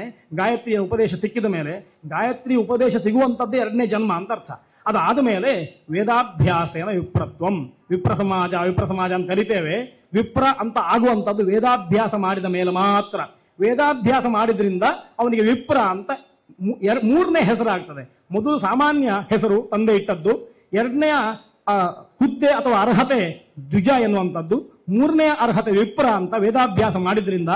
ವೇದಾಭ್ಯಾಸ ಮಾಡಿದ ಮೇಲೆ ಅದನ್ನು ಅಭ್ಯಾಸ ಕಾಲದಲ್ಲಿ ಹೇಳುವುದು ಹೇಗೆ ಅಂತ ಕಲಿಸಿಕೊಡ್ತಾರೆ, ಉಚ್ಚಾರಣೆ ಮಾಡುವುದು ಹೇಗೆ ಅಂತ. ಅದರ ಅರ್ಥವನ್ನು ಕಲಿಸಿಕೊಡುವಂಥದ್ದು ಅನಂತರ ವೇದಾಭ್ಯಾಸ ಆದ ಮೇಲೆ ಆ ಅರ್ಥವನ್ನು ಅನುಸಂಧಾನ ಮಾಡಿಕೊಂಡು ಬ್ರಹ್ಮಜ್ಞಾನೇನ ಬ್ರಾಹ್ಮಣ, ಕೊನೆಗೆ ಬ್ರಹ್ಮಜ್ಞಾನವನ್ನು ಪಡ್ಕೊಳ್ಬೇಕು. ವೇದೋಕ್ತ ಮಂತ್ರಗಳ ಆಂತರ್ಯವನ್ನು ತಿಳ್ಕೊಂಡು ಚಿಂತನೆ ಮಾಡಬೇಕು. ಆಗೊಂದು 60-70 ವರ್ಷ ಆಗಿರ್ತದೆ. ಆ ಹೊತ್ತಿಗೆ ಅವನು ಬ್ರಾಹ್ಮಣ ಅಂತ ಕರಿಬಹುದು. ಕೇವಲ ಬ್ರಾಹ್ಮಣನ ಮಗನಾಗಿ ಹುಟ್ಟಿದ್ರಿಂದ ಬ್ರಾಹ್ಮಣ ಅಂತ ಆಗುವುದಿಲ್ಲ. ಸೋಮಯಾಜಿಗಳ ಮಗ, ಅವರನ್ನು ಸೋಮಯಾಜಿ ಅಂತ ಕರಿತೇವೆ. ವಾಜಪೇಯಿಗಳ ಮಗ ವಾಜಪೇಯಿ ಅಂತ ಕರಿತೇವೆ. ದ್ವಿವೇದಿಗಳ ಮಗ ದ್ವಿವೇದಿ ಅಂತ ಕರಿತೇವೆ. ಚತುರ್ವೇದಿಗಳ ಮಗ ಚತುರ್ವೇದಿ ಅಂತ ಕರಿತೇವೆ. ಸರ್ನೇಮ್ ಮಾತ್ರ ಚತುರ್ವೇದಿ ಅಂತ ಆಗಬೇಕಾದ್ರೆ 4 ವೇದವನ್ನು ಅಭ್ಯಾಸ ಮಾಡಿರ್ಬೇಕು. ಸೋಮಯಾಜಿ ಅಂತ ಹೇಳ್ಕೊಳ್ಬೇಕಾದ್ರೆ ಸೋಮಯಾಗವನ್ನು ಮಾಡಿರ್ಬೇಕು. ವಾಜಪೇಯಿ ಅಂತ ಹೇಳ್ಕೊಳ್ಬೇಕಾದ್ರೆ ವಾಜಪೇಯಿಯನ್ನು ಮಾಡಿರ್ಬೇಕು. ಯಾವತ್ತು ಅವನೇ ಮಾಡ್ತಾನೋ ಅವನಿಗೆ ಪೂರ್ಣವಾಗಿ ಅಧಿಕಾರ ಆ ಶಬ್ದದಿಂದ ವ್ಯವಹಾರ ಮಾಡಿಸಿಕೊಳ್ಳಿಕ್ಕೆ. ಮಾಡದಿದ್ರೆ ಕೇವಲ ವಾಜಪೇಯಿನ ಅಪತ್ಯಂ ಪುಮಾನ್ ವಾಜಪೇಯಿಯ ಮಗ ಅಂತ ಅಷ್ಟೇ ಅರ್ಥ, ಸೋಮಯಾಜಿಯ ಮಗ ಅಂತ ಅಷ್ಟೇ ಅರ್ಥ. ಅದು ಕೇವಲ ವ್ಯವಹಾರಕ್ಕಾಗುತ್ತದೆ, ಅದು ಪೂರ್ಣವಾದ ಹೆಸರು ಅಂತ ಆಗುವುದಿಲ್ಲ ಅಂತ. ಹಾಗಾಗಿ ಬ್ರಾಹ್ಮಣ ಅಂತ ಹೆಸರು ಪೂರ್ಣ ಆಗಬೇಕಾದ್ರೆ ಬ್ರಹ್ಮಜ್ಞಾನ ಬರಬೇಕು. ವಿಪ್ರ ಅಂತ ನೀವು ಕರೆಸಿಕೊಳ್ಬೇಕಾದ್ರೆ ವೇದಾಭ್ಯಾಸ ಮಾಡಿರಬೇಕು. ದ್ವಿಜ ಅಂತ ಕರೆಸಿಕೊಳ್ಬೇಕಾದ್ರೆ ಸಂಸ್ಕಾರ ಆಗಿರಬೇಕು. ಉಪನಯನ ಮಾತ್ರ ಅಲ್ಲ, ಎಲ್ಲ ಸಂಸ್ಕಾರಗಳು ಆಗಿರಬೇಕು. ಯಾಕೆಂತಂದ್ರೆ ಸಂಸ್ಕಾರ ಎನ್ನುವಂಥದ್ದು ಮುಂದೆ ಕಲಿಯುವಂತ ಎಲ್ಲ ವ್ಯವಸ್ಥೆಗೆ ಮೂಲವಾದ. ಈ ರೀತಿಯಲ್ಲಿ ಆ ದ್ವಿಜತ್ವವನ್ನು ಸಂಪಾದನೆ ಮಾಡಿ ಮೈತ್ರವನ್ನು, ಸವಿತೃ ದೇವತಾಕವಾದಂತಹ ಮಂತ್ರವನ್ನು ನಾವು ಜಪಿಸ್ತೇವೆ. ಅದರಿಂದ ದೇವಋಣ ಪರಿಹಾರ ಆಗ್ತದೆ. ಅದಕ್ಕೆ ವೇದಾಧ್ಯಯನ ಮಾಡಬೇಕು. ಋಷಿಗಳ ಋಣ ಪರಿಹಾರ ಆಗುವುದು ಹೇಗೆ ಅಂತಂದ್ರೆ, ಋಷಿಗಳು ನಮ್ಮ ಹಾಗಿದ್ದವರಲ್ಲ, ತುಂಬಾ ಕಷ್ಟಪಟ್ಟವರು. ಆ ಕೃಚ್ಛ್ರವನ್ನು ಅನುಷ್ಠಾನ ಮಾಡಿದ್ರಿಂದಲೇ ಅವರಿಗೆ ಋಷಿತ್ವ ಪ್ರಾಪ್ತವಾದದ್ದು. ಹಾಗೆ ಕಷ್ಟಪಟ್ಟಂತಹ ಋಷಿಗಳು ಎಲ್ಲ ಅನ್ನಾಹಾರವನ್ನು ತ್ಯಾಗ ಮಾಡಿ ಕಾಡಿನಲ್ಲಿ ಕೂತ್ಕೊಂಡು 1000 ವರ್ಷ ತಪಸ್ಸು ಮಾಡಿ ತಪಸ್ಸಿನ ಕೊನೆಗೆ ಒಂದು ಮಂತ್ರವನ್ನು ದರ್ಶನ ಮಾಡಿಕೊಂಡ್ರು. ಆ ಮಂತ್ರವನ್ನು ಮತ್ತೊಬ್ಬನಿಗೆ ಉಪದೇಶ ಮಾಡಿ ಹೋದ್ರು, ಇದನ್ನು ಕಲಿಯಿರಿ ಅಂತ. ನಮಗೆ ಇವತ್ತು ಸಿಕ್ಕಿದಂತಹ ವೇದ ಶ್ರುತಿ ಆ ಋಷಿಗಳ ಕಾರುಣ್ಯದ ಫಲ. ಆದ್ರಿಂದ ಆ ವೇದವನ್ನು ನಾವು ಉಪಜೀವನ ಮಾಡ್ತೇವೆ. ಹುಟ್ಟಿಗೆ ವೇದ ಮಂತ್ರ ಬೇಕು, ಮೃತಿಗೆ ವೇದ ಮಂತ್ರ ಬೇಕು, ಮದುವೆಗೆ ವೇದ ಮಂತ್ರ ಬೇಕು. ಬ್ರಾಹ್ಮಣನ ಸಂಸ್ಕಾರಗಳಿಗೆ ವೇದ ಮಂತ್ರ ಇಲ್ಲದೆ ಯಾವ ಸಂಸ್ಕಾರವೂ ಇಲ್ಲ. ಸ್ತ್ರೀಯರಿಗೆ ಸಂಸ್ಕಾರ ಮಾಡುವುದಾದ್ರೂ ಕೂಡ ಅವರಿಗೆ ಮಂತ್ರೋಚ್ಚಾರಣ ನೇರವಾಗಿ ಇಲ್ಲದಿದ್ರೂ ಕೂಡ ಪುಣ್ಯಾಹ ನಾಂದಿ ಇತ್ಯಾದಿಗಳೆಲ್ಲ ವೈದಿಕವಾಗಿಯೇ ಆಗಲೇಬೇಕು. ವಿವಾಹದಲ್ಲಿ ವೈದಿಕವಾಗಿ ಪೂರ್ಣವಾಗಿ ಸಂಸ್ಕಾರ ಉಂಟು. ವಿವಾಹದಲ್ಲಿ ಸ್ತ್ರೀಗೂ ವೇದ ಮಂತ್ರದಿಂದಲೇ ಸಂಸ್ಕಾರ ಉಂಟು. ಹಾಗಾಗಿ ಆ ವೇದ ಮಂತ್ರದ ಆ ವ್ಯವಸ್ಥೆ ಅದು ಬಿಟ್ಟು ಬ್ರಾಹ್ಮಣನಿಗೆ ಯಾವ ಸಂಸ್ಕಾರವೂ ಇಲ್ಲ. ಆದ್ರಿಂದ ಅಂತಹ ವೇದ ಮಂತ್ರವನ್ನು ನಮಗೆ ಕೊಟ್ಟಂತಹ ಋಷಿಗಳನ್ನು ಅವರಿಗೆ ಯಾವುದನ್ನು ಕೊಡುವುದು? ಪೆನ್ನು ಕೊಟ್ಟ ಹಾಗೆ ಅವನಿಗೆ ಥ್ಯಾಂಕ್ಸ್ ಹೇಳುವುದು ಹೇಗೆ? ಎಷ್ಟು ಥ್ಯಾಂಕ್ಸ್ ಹೇಳಿದ್ರೂ ಆಗುವುದಿಲ್ಲ. ಅದಕ್ಕೋಸ್ಕರ ನಿತ್ಯ ಸ್ವಾಧ್ಯಾಯ ಮಾಡುವುದು. ಋಷಿಗಳೇ, ನೀವು ಕಲಿಸಿದ ಮಂತ್ರವನ್ನು ಹಾಗೆ ನೆನಪಿಟ್ಟುಕೊಂಡಿದ್ದೇನೆ, ಮುಂದಿನ ತಲೆಮಾರಿಗೆ ದಾಟಿಸ್ತೇನೆ ಅಂತ ಅವರಿಗೆ ಪ್ರತಿಜ್ಞೆ ಮಾಡಿ ಭರವಸೆ ಕೊಟ್ಟರೆ ಋಷಿಋಣ ಪರಿಹಾರ ಆಗ್ತದೆ. ಮೂರನೆಯದು ಪಿತೃಋಣ. ಶಾಸ್ತ್ರ ಹೇಳ್ತದೆ ದೇವಋಣವನ್ನಾದರೂ ಪರಿಹಾರ ಮಾಡಬಹುದು, ಋಷಿಋಣವನ್ನಾದರೂ ಪರಿಹಾರ ಮಾಡಬಹುದು, ಪಿತೃಋಣವನ್ನು ಮಾಡ್ಲಿಕ್ಕಾಗುವುದಿಲ್ಲ ಅಂತ ಬ್ರಾಹ್ಮಣರಿಗೆ ಅಗತ್ಯವಾಗಿ ನಾನು ಹೇಳಬೇಕು. ಅದು ನನ್ನನ್ನು ಸೇರಿಸಿಕೊಂಡು ಹೇಳ್ತೇನೆ, ಅಪ್ಪ ಅಮ್ಮನ ಋಣವನ್ನು ಪರಿಹಾರ ಮಾಡ್ಲಿಕ್ಕಾಗುವುದಿಲ್ಲ. ಇವತ್ತು ನಾವೆಲ್ಲ ಇದ್ದೇವೆ, ಮಕ್ಕಳ ಸಂಖ್ಯೆ ತುಂಬಾ ಕಮ್ಮಿ ಉಂಟು, ಸಣ್ಣ ಪ್ರಾಯದವರು ಬರಲಿಲ್ಲ. ಯಾಕೆ ಅಂತಂದ್ರೆ ಆದಿತ್ಯರು ಅವರಿಗೆ ಮತ್ತೆ ಆನ್ಲೈನ್ ನಲ್ಲಿ ಬೇರೆ ಕೆಲಸ ಇರ್ತದೆ. ಹಾಗಾಗಿ ಹೆಚ್ಚಿನ ಯುವಕರು ಕಾಣುವುದಿಲ್ಲ. ನಾನು ಯುವಕರಿಗೆ ಹೇಳ್ತೇನೆ, ನಿಮಗೆ ಅಪ್ಪ ಅಮ್ಮನ ಬೆಲೆ ಗೊತ್ತಾಗುವಂತಹದ್ದು ನೀವು ವೃದ್ಧರಾಗಿ ನಿಮಗೆ ಮಕ್ಕಳು ಹುಟ್ಟಿ ಅವರು ನಿಮ್ಮನ್ನು ಶೋಷಣೆ ಮಾಡಿದ ಮೇಲೆ. ಇವತ್ತಿನ ಅಪ್ಪ ಅಮ್ಮ ಎಷ್ಟು ಕಷ್ಟಪಟ್ಟಿದ್ದಾರೆ ಎನ್ನುವಂಥದ್ದು ಅವರನ್ನು ಸರಿಯಾಗಿ ಅವರ ಹತ್ರ ಮಾತಾಡಿದ್ರೆ ಗೊತ್ತಾಗ್ತದೆ. ನಮಗೆ 3 ಹೊತ್ತು ಊಟ ಮಾಡಲಿಕ್ಕೆ ಅನ್ನ ಇತ್ತು. ಇವತ್ತು ಇಲ್ಲಿ 60-70 ವರ್ಷ ಆದವರು 3 ಹೊತ್ತಿನ ಅಲ್ಲ 1 ಹೊತ್ತಿನ ಊಟಕ್ಕೂ ಕಷ್ಟಪಟ್ಟವರು, ಒಂದೊಂದು ಅಗಳು ಅನ್ನವನ್ನು ದೇವರು ಅಂತ ಭಾವಿಸಿದವರು. ನಾ ಒಂದು ಘಟನೆ ಹೇಳ್ತೇನೆ. ನನಗೆ ತುಂಬಾ ಆತ್ಮೀಯರಾದವರು, ದೊಡ್ಡ ವ್ಯಕ್ತಿ, ಕೋಟಿಗಟ್ಟಲೆ ಸಂಪಾದನೆ ಮಾಡುವವರು. ನಿತ್ಯ ಊಟ ಮಾಡಿದ ಮೇಲೆ, ಮಜ್ಜಿಗೆಯಲ್ಲಿ ಊಟ ಮಾಡಿದ ಮೇಲೆ ಆ ಬಟ್ಲಿಗೆ ಒಂಚೂರು ನೀರು ಹಾಕಿ ಅದನ್ನು ಸರಿಯಾಗಿ ತೊಳೆದು ಕುಡಿಯುವ ಅಭ್ಯಾಸ ಇಟ್ಟುಕೊಂಡಿದ್ದಾರೆ. ಮಜ್ಜಿಗೆ ಊಟ, ಮೊಸರಲ್ಲಿ ಊಟ ಆದಮೇಲೆ ಆ ಬಟ್ಲಿಗೆ ಮತ್ತೊಂಚೂರು ನೀರು ಹಾಕುವುದು, ಅದನ್ನು ಸರಿಯಾಗಿ ಕಲಸಿ ಆಮೇಲೆ ಅದನ್ನು ಕುಡಿಯುವುದು. ನಾನು ಹೇಳಿದೆ, ನಿಮಗೆ ಕೋಟಿಗಟ್ಟಲೆ ಉಂಟು, ಇಷ್ಟು ಜಿಪಣತನ ಯಾಕೆ? ಬೇಕಾದಷ್ಟು ಉಂಟು, ಮಜ್ಜಿಗೆ ಹಾಳಾಗ್ತದೆ, ಮೊಸರು ಹಾಳಾಗ್ತದೆ, ಅದಕ್ಕೂ ಪುನಃ ನೀರು ಹಾಕಿ ಅದನ್ನು ಕಲಸಿ ತಿನ್ನುವುದು. ಕೆಲವು ಬಾರಿ ಮಕ್ಕಳಿಗೆ ಊಟ ಹಾಕಿದ ಮೇಲೆ ಅಪ್ಪನ ಬಟ್ಲಿಗೆ ಹಾಕ್ಲಿಕ್ಕೆ ಅನ್ನ ಇರ್ತಿರ್ಲಿಲ್ಲ. ಆಗ ಅಮ್ಮ ಅದಕ್ಕೆ ಒಂಚೂರು ನೀರು ಹಾಕಿ ಕಲಸಿ ಅದನ್ನು ಕುಡಿತಾ ಇದ್ಲು. ನಮಗೂ ಹಾಗೆ ಹೇಳಿಕೊಟ್ಟಿದ್ದಾಳೆ. ಕೋಟಿ ಬಂದರೂ ಕೂಡ ಮನುಷ್ಯತ್ವ ಮರಿಬಾರದು ಅಂತ ಇವತ್ತಿಗೂ ಯಜ್ಞದ ಹಾಗೆ ಮಾಡ್ತಾ ಇದ್ದೇನೆ ಅಂತ ಅವರು ಉತ್ತರ ಕೊಟ್ಟರು. ಬ್ರಾಹ್ಮಣ ಅಂದ್ರೆ ಹೀಗೆ ಅಂತ ಹೇಳುದು ನಾನು. ಸೆಂಟಿಮೆಂಟ್ ಬ್ರಾಹ್ಮಣ. ಯಾವತ್ತು ಬ್ರಾಹ್ಮಣನಿಗೆ ಹಿರಿಯರ ಮೇಲೆ ಗೌರವ ಬರ್ತದೆ ಅಂತಂದ್ರೆ ಇಂಥ ಆಚರಣೆಗಳ ಮೂಲಕ. ಈ ಆಚರಣೆ ಶಾಸ್ತ್ರದಲ್ಲಿ ಹೇಳಲಿಲ್ಲ ಎಲ್ಲಿಯೂ ಕೂಡ. ಬಟ್ಲಿಗೆ ಊಟ ಹಾಕಿ ನೀರು ಹಾಕಿ ಕಲಸಿ ಕುಡಿಯಿರಿ ಅಂತ ಶಾಸ್ತ್ರ ಹೇಳಲಿಲ್ಲ. ಆದ್ರೆ ಇದರ ಹಿಂದೆ ಕಥೆ ಏನು ಉಂಟು ಅಂತಂದ್ರೆ, ನಾವು ಕಷ್ಟಪಟ್ಟಿದ್ದೇವೆ ಅಂತ ಆ ಕಷ್ಟದ ನೆನಪಿದ್ರೆ ಯಾವತ್ತೂ ಕೂಡ ದೇವತೆಗಳನ್ನು ಮರೆಯುವುದಿಲ್ಲ, ಋಷಿಗಳನ್ನು ಮರೆಯುವುದಿಲ್ಲ, ಪಿತೃಗಳನ್ನು ಮರೆಯುವುದಿಲ್ಲ. ಆ ದೃಷ್ಟಿಯಿಂದ ಪಿತೃಋಣವನ್ನು ಅಪಾಕರಣ ಮಾಡುವುದು ಅಷ್ಟು ಕಷ್ಟ ಅಂತ. ತಂದೆ ತಾಯಿಗಳ ಋಣ ಎಷ್ಟು ಅಂತಂದ್ರೆ, ಮನುಷ್ಯ ಅವರನ್ನು ಹೆಗಲಲ್ಲಿ ಹೊತ್ತುಕೊಂಡು ಹೋಗುವಾಗ ನೆನಪು ಮಾಡಬೇಕಂತೆ, ಅಪ್ಪ ನನ್ನನ್ನು ಹೆಗಲಿನಲ್ಲಿ ಕೂಸು ಮರಿ ಅಂತ ಕರ್ಕೊಂಡು ಹೋಗಿದ್ದಾನೆ, ಅದರ ಋಣ ಪರಿಹಾರ ಮಾಡ್ಲಿಕ್ಕೆ ಒಂದ್ ಸರ್ತಿ ಹೆಗಲಲ್ಲಿ ಇಟ್ಟುಕೊಳ್ತೇನೆ ಅಂತ. ಮಗನಿಗೆ ಅಪ್ಪನನ್ನು ಎತ್ತಿಕೊಳ್ಳಿಕ್ಕೆ ಎಲ್ಲಿಯೂ ಅವಕಾಶ ಇಲ್ಲ, ಕೊನೆಗೆ ಮಾತ್ರ. ಅಮ್ಮನನ್ನು ಎತ್ತಿಕೊಳ್ಳಿಕ್ಕೆ ಅವಕಾಶ ಇಲ್ಲ, ಕೊನೆಗೆ ಮಾತ್ರ. ಅಮ್ಮ ಮಗುವನ್ನು ಎಷ್ಟು ಎತ್ತಿಕೊಂಡಾಳು. ಆ ದೃಷ್ಟಿಯಿಂದ ಅಪ್ಪ ಅಮ್ಮನನ್ನು ಸರಿಯಾಗಿ ನೋಡಿಕೊಳ್ಬೇಕಾದಂಥದ್ದು ಪಿತೃಋಣದ ಪರಿಹಾರಕ್ಕಿರುವ ಮೊದಲ ಸೋಪಾನ. ಅವರು ಇಲ್ಲ ಅಂತಂದ್ರೆ, ನಮ್ಗೆ ಅಪ್ಪ ಅಮ್ಮ ಇಲ್ಲ, ಇರುವಾಗ ನೋಡ್ಕೊಳ್ಳಿಕ್ಕೆ ಆಗ್ಲಿಲ್ಲ, ಈಗ ಎಂತ ಮಾಡುದು ಅಂತ ಕೇಳಿದ್ರೆ, ನಿತ್ಯ ವೇದಾಧ್ಯಯನ ಮಾಡಿ ಸ್ವಾಧ್ಯಾಯ ಮಾಡಿ ಬ್ರಹ್ಮ ಯಜ್ಞ ಆದ ಮೇಲೆ ಆ ತೀರ್ಥದಿಂದ ಪಿತೃತರ್ಪಣವನ್ನು ಕೊಡಿ. ಪರ್ವಕಾಲದಲ್ಲಿ ಪಿತೃತರ್ಪಣ ಕೊಡಿ. ಆ ಹೊತ್ತಿಗೆ ಯಾರಾದ್ರೂ ಅಯಾಚಿತವಾಗಿ ವ್ಯಕ್ತಿ ಬಂದ್ರೆ ಹಿರಣ್ಯ ಶ್ರಾದ್ದ ಅಂತ ಏನಾದ್ರೂ ಕೈಯಲ್ಲಿದ್ದಂತಹ ವಸ್ತುವನ್ನು ಅವನಿಗೆ ಕೊಟ್ಟು ಪಿತರಹ ಪ್ರಿಯಂತಾಂ ಅಂತ ಎಣಿಸಿ ನಮಸ್ಕಾರ ಮಾಡಿ ದೊಡ್ಡ ಶ್ರಾದ್ದ ಆಗ್ತದೆ, ಪಿತೃಋಣದ ಪರಿಹಾರ ಆಗ್ತದೆ. ಈ ರೀತಿ ಬ್ರಾಹ್ಮಣ ಬದುಕಬೇಕಷ್ಟೇ ಹೊರತು ಬೇರೆ ಏನೋ ಮಾಡಿ ಅಲ್ಲ ಅಂತ. ಬೇರೆ ಎಲ್ಲವನ್ನು ಮಾಡಿ ಸಂಪಾದನೆಗೆ 100 ದಾರಿಯನ್ನು ಬೇಕಾದ್ರೆ ಆಶ್ರಯಿಸಿಕೊಳ್ಳಿ, ಆದರೆ ಮರ್ಯಾದೆಯನ್ನು ಬಿಡಬೇಡಿ, ವೇದವನ್ನು ಬಿಡಬೇಡಿ. ವೇದ ಮೊದಲಿಗೆ, ಮರ್ಯಾದೆ ಆಮೇಲೆ. ಬ್ರಾಹ್ಮಣರು ಹೀಗೆ ಬದುಕಿದ್ರೆ ಬ್ರಾಹ್ಮಣ್ಯ ಸಾರ್ಥಕ ಆಗುತ್ತದೆ. ತುಂಬಾ ಸಂತೋಷ. ಶ್ರೀಗಳು ಬಂದಿದ್ದಾರೆ, ಅವರು ಹೇಳಿದ್ರು ನನ್ನ ಮಾತು ಕೇಳಬೇಕು. ನನ್ನ ಮಾತು ಏನೂ ಇಲ್ಲ, ನಾನು ಒಂದಷ್ಟು ನೆನಪು ಮಾಡಿ ಕೊಡ್ತೇನೆ ಅಷ್ಟೇ. ಆ ದೃಷ್ಟಿಯಿಂದ ಆ ಕಾರುಣ್ಯಕ್ಕೆ ನಮಸ್ಕಾರ ಮಾಡ್ತೇನೆ. ಮತ್ತೆ ಈಗಷ್ಟೇ ಹೇಳಿದ್ರು ಮಂಜರು, ಈ ಆಯೋಜನೆ ತುಂಬಾ ಕಷ್ಟ. ನಾನು ನೋಡಿದ್ದೇನೆ, ನನಗೆ ಸಂದೀಪ್ ಮಂಜರು, ಆಮೇಲೆ ಕೃಷ್ಣಮೂರ್ತಿ ತಂತ್ರಿಗಳು, ಅದರ ಹಿಂದೆ ತುಂಬಾ ಜನ ಕಾಣದವರಿದ್ದಾರೆ, ನನ್ಗೆ ಗೊತ್ತಿಲ್ಲ, ಪರಿಚಯ ಇಲ್ಲ. ಅವರಿಗೆಲ್ಲರಿಗೂ ಕೈ ಜೋಡಿಸಿ ನಮಸ್ಕಾರ ಮಾಡ್ತೇನೆ. ಯಾಕೆ ಅಂತಂದ್ರೆ ಒಂದು ಜಾಗದಲ್ಲಿ 100 ಕುಂಡ ಹಾಕಿ 1,000 ಜನ ಋತುಜರನ್ನು ಒಟ್ಟು ಮಾಡಿ ಹೋಮ ಮಾಡಿಸೋದು ತುಂಬಾ ಕಷ್ಟ, ತುಂಬಾ ಕಷ್ಟ. 1,000 ಜನ ಕರೆಸಬಹುದು, ಆದರೆ ಉಪಹೋಮಕ್ಕೆ 900 ಜನ ಬೇಕು, ಹೋಮ ಮಾಡ್ಲಿಕ್ಕೆ 100 ಜನ ಬೇಕು. 10 ಜನ ಪುರೋಹಿತರನ್ನು ಒಟ್ಟು ಹಾಕೋದು ಕಷ್ಟ ಉಂಟು ಇವತ್ತು. 100 ಜನ ಪುರೋಹಿತರನ್ನು ಒಟ್ಟು ಹಾಕಿ 900 ಜನ ಉಪಹೋಮಿಕರನ್ನು ಒಟ್ಟು ಹಾಕಿ ನಾವೆಲ್ಲರನ್ನು ಕೂಡ ಒಂದು ಕಡೆ ಕೂತ್ಕೊಳ್ಳುವಂತೆ ಮಾಡಿದ್ರು. ಇದರಿಂದ ಏನು ಅಂತಂದ್ರೆ ನಮಗೆಲ್ಲ ಒಳ್ಳೇದಾಗಲಿ ಅಂತ. ಅಷ್ಟೇ ಅಲ್ಲ, ನಮಗೆಲ್ಲ ಅಲ್ಲ, ಬ್ರಾಹ್ಮಣ ಯಾವತ್ತೂ ಯಾವ ಸಂಕಲ್ಪವನ್ನು ಮಾಡುವುದಾದ್ರೂ ಕೂಡ ಇಡೀ ಲೋಕಕ್ಕೆ ಒಳ್ಳೇದಾಗಲಿ, ಅದು ನನಗೂ ಬರಲಿ ಅಂತ ಅಷ್ಟೇ ತಿಳ್ಕೊಳ್ಬೇಕಷ್ಟೇ ಹೊರತು ನನಗೆ ಸಿಕ್ಕಿದ ಮೇಲೆ ಇನ್ನೊಬ್ಬರಿಗೆ ಅಲ್ಲ ಅಂತ. ಹಾಗಾಗಿ ತುಂಬಾ ಯಾರೋ ಒಬ್ಬರು ಸಕ್ಕರೆ ತಂದ್ರಂತೆ, ಎಲ್ರಿಗೆ ಸಕ್ಕರೆ ಕೊಡಬೇಕು ಅಂತ. 1000 ಜನ ಇದ್ದಾರೆ, ಎಲ್ರಿಗೆ ಸಕ್ಕರೆ ಕೊಟ್ರೆ ಒಂದೊಂದು ಸಕ್ಕರೆಯ ತುಂಡು ಬರ್ತದೆ ಅಷ್ಟೇ. ಅದನ್ನು ಪಾಯಸಕ್ಕೆ ಹಾಕಿ ಬಿಟ್ರೆ ಎಲ್ಲರ ಹೊಟ್ಟೆಗೆ ಸಕ್ಕರೆ ಹೋಗ್ತದೆ. ಕಾಶಿಯನ್ನು ತೀರ್ಥ ತಂದಿದ್ದಾರೆ, 3 ಜನಕ್ಕೆ ಕೊಡಬಹುದು. ಅದನ್ನು ಬಾವಿಗೆ ಹಾಕಿಬಿಟ್ರೆ ಎಲ್ಲರ ಹೊಟ್ಟೆಗೆ ಅದು ಹೋಗುವ ಹಾಗೆ ಬ್ರಾಹ್ಮಣ ಮಾಡಿದ ಕೆಲಸ ಇಡೀ ಸಮಾಜಕ್ಕೆ ಲಭ್ಯ ಆಗಲಿ ಅಂತ ದೇವರ ಹತ್ರ ಪ್ರಾರ್ಥನೆ ಮಾಡಿಕೊಳ್ತೇನೆ. ಅದಕ್ಕೆ ತುಂಬಾ ಜನ ಶ್ರಮ ಪಟ್ಟಿದ್ದಾರೆ. ಶ್ರಮ ಪಟ್ಟವರಿಗೆಲ್ಲ ದೇವರು ಅನುಗ್ರಹ ಮಾಡಲಿ. ಅವರಿಗೆ ಏನು ಬೇಕು ಅಂದ್ರೆ ಸಂಪತ್ತು ಬೇಡ. ಸಂದೀಪ್ ಮಂಜರಿಗೋ, ಕೃಷ್ಣಮೂರ್ತಿ ತಂತ್ರಿಗಳಿಗೋ, ಮತ್ತೆ ಎಲ್ಲ ಬ್ರಾಹ್ಮಣ ಸಭಾದ ಪದಾಧಿಕಾರಿಗಳಿಗೋ ಬಂದ ನಿಮಗೆಲ್ಲ ಸಂಪತ್ತು ಕೊಡಿ ಅಂತ ದೇವರ ಹತ್ರ ಕೇಳೋದು ಬೇಡ. ನಾವೇ ಇನ್ನೊಬ್ಬರಿಗೆ ಸಂಪತ್ತು ಕೊಡುವಷ್ಟು ಬೆಳೆದಿದ್ದೇವೆ. ನಮಗೆ ಬೇಕಾಗುವಂಥದ್ದು ಏನು ಅಂತಂದ್ರೆ ಧೈರ್ಯ ಬೇಕು ಕೆಲಸ ಮಾಡಲಿಕ್ಕೆ. ಆ ಧೈರ್ಯವನ್ನು ದೇವರು ಕೊಡ್ಲಿ. ಪ್ರೋತ್ಸಾಹ ಬೇಕು ಸಮಾಜದ್ದು, ಆ ಪ್ರೋತ್ಸಾಹ ಲಭ್ಯ ಆಗಲಿ.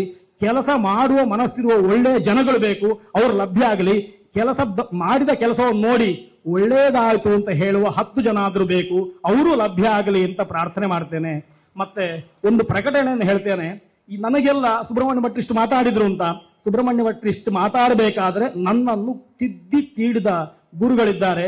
ಪಲಿಮಾರು ಶ್ರೀಪಾದರು, ಶ್ರೀ ಶ್ರೀ ವಿದ್ಯಾಧೀಶ ತೀರ್ಥ ಶ್ರೀಪಾದರು. ಅವರ ಅಭಿನಂದನಾ ಸಮಾರಂಭ ಸ್ವಾಮಿಗಳು ನೆನಪು ಮಾಡಿದ್ರು, ಪ್ರಕಟಣೆ ಅಂತ ಹೇಳ್ತಾ ಇದ್ದೇನೆ. ಅವರ ಅಭಿನಂದನಾ ಸಮಾರಂಭ ನಾಡ್ದು 4ನೇ ತಾರೀಕಿನ ದಿವಸ, ಶನಿವಾರ ದಿವಸ ಪೂರ್ಣಪ್ರಜ್ಞ ಕಾಲೇಜಿನ ಆಡಿಟೋರಿಯಂನಲ್ಲಿ ಆಗ್ತಾ ಉಂಟು, ವಿಶ್ವಾರ್ಪಣೆ ಎನ್ನುವ ಕಾರ್ಯಕ್ರಮದ ಅಡಿಯಲ್ಲಿ. ಆ ಕಾರ್ಯಕ್ರಮಕ್ಕೆ ತಾವೆಲ್ಲ ಬರಬೇಕು ಅಂತ ಆ ಪ್ರಕಟಣೆಯ ರೂಪದಲ್ಲಿ ಪ್ರಾರ್ಥನೆ ಮಾಡಿಕೊಂಡು ಅನುಗ್ರಹ ಮಾಡಲಿ. ನಾವೆಲ್ಲ ಒಟ್ಟು ಸೇರಿ ಮಾಡಿದಂತಹ ಸತ್ಕರ್ಮ ಲೋಕದ ಕ್ಷೇಮಕ್ಕೆ ಕಾರಣ ಆಗಲಿ. ಅದರಿಂದ ನಮ್ಮ ಮುಂದಿನ ಪೀಳಿಗೆಗೆ ಧೀಶಕ್ತಿಯನ್ನು, ಒಳ್ಳೆಯ ಪ್ರೇರಣೆಯನ್ನು ದೇವರು ಕೊಡ್ಲಿ. ನಾವು ಸಂಪಾದನೆ ಮಾಡಿಟ್ಟ ಸಂಪತ್ತನ್ನು ನಮ್ಮ ಮಕ್ಕಳು ಯೋಗ್ಯ ರೀತಿಯಲ್ಲಿ ಖರ್ಚು ಮಾಡುವಂತಹ ಬುದ್ಧಿ ಅವರಿಗೆ ಲಭ್ಯ ಆಗಲಿ ಅಂತ ಪ್ರಾರ್ಥನೆ ಮಾಡ್ತಾ, ಎಲ್ಲರೂ ಕೂಡ ಅವರವರ ಅಪ್ಪ ಅಮ್ಮಂದಿರನ್ನು ಒಳ್ಳೆ ರೀತಿಯಲ್ಲಿ ನೋಡಿಕೊಳ್ಳುವಂತಹ ಸಂಕಲ್ಪವನ್ನು ಮಾಡುವ, ದೇವತೆಗಳ ಋಣವನ್ನು ಪರಿಹಾರ ಮಾಡುವ, ಪಿತೃಗಳ ಋಣವನ್ನು ಪರಿಹಾರ ಮಾಡುವ, ಋಷಿಗಳ ಋಣವನ್ನು ಅವಶ್ಯ ಪರಿಹಾರ ಮಾಡುವ. 60 ವರ್ಷ ಆದ್ರೂ ಅಡ್ಡಿಲ್ಲ, ಆನ್ಲೈನ್ ಅಲ್ಲಿ ಆದ್ರೂ ಅಡ್ಡಿಲ್ಲ, ವೇದಾಭ್ಯಾಸವನ್ನು ಇನ್ನಾದ್ರೂ ಮಾಡುವ. ಆಮೇಲೆ ವೇದಜ್ಞರಾದ ವಿಪ್ರರ ಕಾಲಿಗೆ ನಮಸ್ಕಾರ ಮಾಡಿ ಅದನ್ನು ಅರ್ಪಿಸುವ ಅಂತ ಹೇಳ್ತಾ ನನ್ನ ಮಾತು ಮುಗಿಸ್ತೇನೆ. ಶ್ರೀಕೃಷ್ಣಾರ್ಪಣಮಸ್ತು.